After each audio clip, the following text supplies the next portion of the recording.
My father is 95, 96 around there, and he read and listened to a lot of your work, like your tapes, like Psychology of Winning.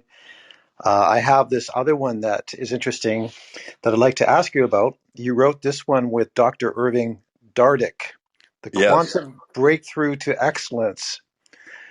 I've heard Dardick's name through the book Mentally Tough and also through Dr. Mark Hyman.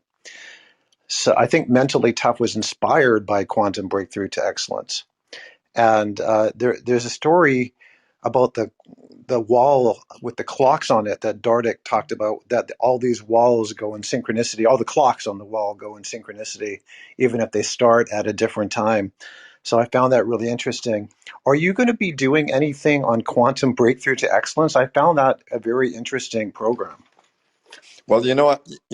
It's interesting. I am because only recently have I gotten back into neuroscience, and I'm finding that I'm behind again about rewiring and how long it takes to create a new neural pathway and how you can overcome a stroke and how you can rewire the other side. So I'm going to get back into that. And he was chairman of the Sports Medicine Council for the Olympics, and he appointed me as chairman of psychology. And the Quantum Fitness Breakthrough book was the only book that they allowed the 5 Olympic rings on, and it was endorsed by the Olympic Committee. And so the problem was it was released on the day the Olympiad was held in Los Angeles in 1984.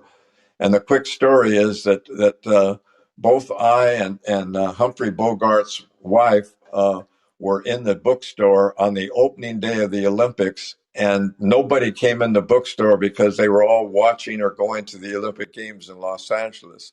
So so there we were with no one buying the book. So the book did not take off, even though it had the Olympic rings on it, because it was released coincident with the Olympic Games in 1984.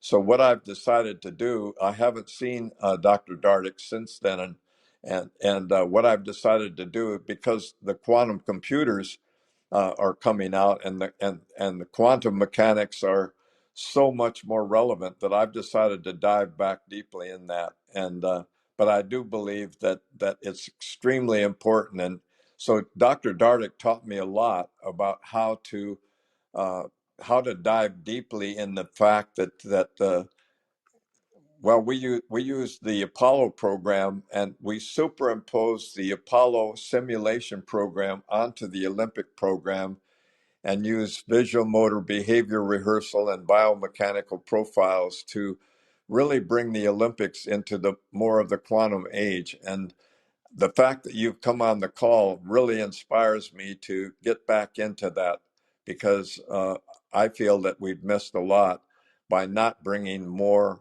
quantum physics into our lifestyle and into the future of high performance excellence.